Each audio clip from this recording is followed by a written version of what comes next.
Hey everybody, it's Trags Mike Petralia alongside Josue Pavon from WEEI and CLNS Media. Josue, the Celtics, Brad Stevens Magic worked again in game number 2. Celtics overcome an 11-point first-half deficit on several occasions and really run away from the Cavaliers in the second half, outscoring Cleveland 36-22 in the third quarter. They win game number 2, 107-94. The Celtics, some would say improbably, have a 2-0 lead over LeBron James and the Cleveland Cavaliers, despite LeBron James going off for a triple-double here on Tuesday night. Almost improbably. I like how you put that, Trags. Yes. Almost, because when Abdul Nader is scoring in the Eastern Conference Finals, you know this one was on its way to being a blowout in those last couple of minutes. Trags, unbelievable basketball second half. I thought, of course, what LeBron James did was unbelievable, incredible. We saw what he did in the first half. The fourth quarter, it got them right back into it. All of a sudden, it's a 6-point game.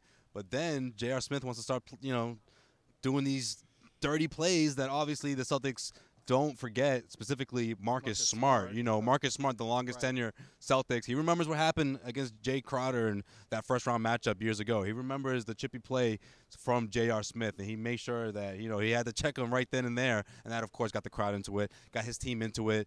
The free throws from the technical foul converted.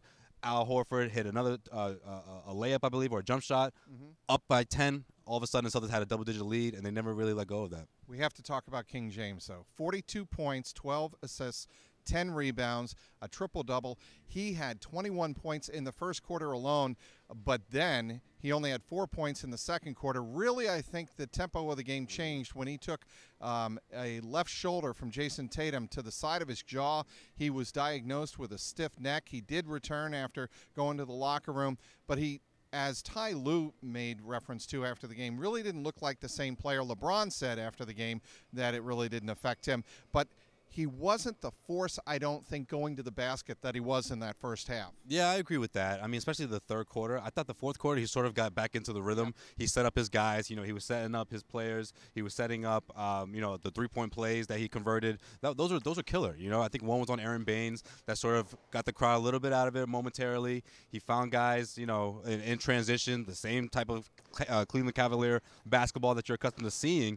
But again, after that, those antics with J.R. Smith, he sort of reverted back to trying to, chuck up shots, and the Celtics defense really buckled down. And I just think the Cleveland Cavaliers just couldn't rise above those defensive stops that the Celtics were able to put together in that fourth quarter. 3 players were the reason I think the Celtics were able to pull this game out and really pull away in the second half. That would be Terry Rozier, Marcus Smart, both of whom you've already mentioned, and the play of Al Horford in the fourth quarter was nothing short of spectacular. Absolutely, Trags. Those 3 guys, Terry Rozier had a bit of a slow start in the first half, really got the crowd into it like he tends to do here at TD Garden when he gets going. A couple of threes got it going. Marcus Smart, talk about the Marcus Smart plays that we've seen. Winning plays. The winning plays that we've seen so many times throughout his season, throughout his career, specifically in the playoffs. Man, just key stops, diving for balls, really just making those plays that just turn the complexity of a game. And that's exactly what we saw in the second half. There was one play in particular, and it didn't even lead to a Celtic basket. They weren't able to convert. But Jeff Green took an inbound pass right in front of the Cleveland bench. Marcus Smart from behind strips him, dives into the Cleveland bench, and leads out onto a Celtic break again. The Celtics didn't score. But that play in the second half really summed up to me what Marcus Smart was about. As Jeff Goodman told us off camera, he said Marcus had plenty of those plays in this game, and that is for sure.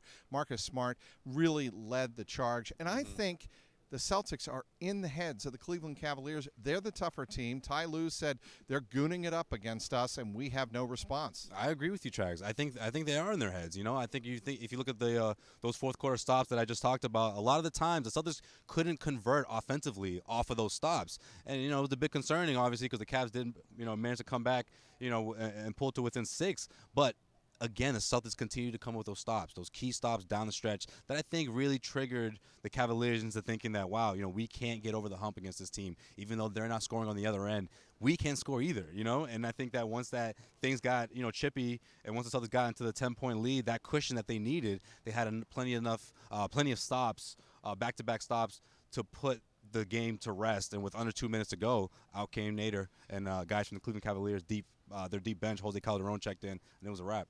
Al Horford was rolling his neck post-game on the dais, and we hope Al Horford is good to go for game number 3 on Saturday. He appeared to be fine. He was speaking to the media, and he was very relieved. But he did take a shot from J.R. Smith, 2 hands to the back in that fourth quarter with about 4 minutes to go.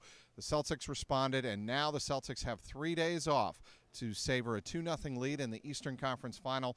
Game number 3 in Cleveland on Saturday. We'll have you covered here on CLNS Media, clnsmedia.com. Follow us for Celtics coverage on Twitter at CelticsCLNS. You can follow me on Twitter at Trags, Trags. How can people follow you, Josue? Trags, are you still not following me, man? Yeah. I am following you. How can other people follow you? Okay, all right. I thought you were going to say it, but that's okay. I can say it. At Joe_Sway. You can follow me on Twitter, of course. Plenty of coverage, obviously, from CLNS Media, from guys like Trags and myself.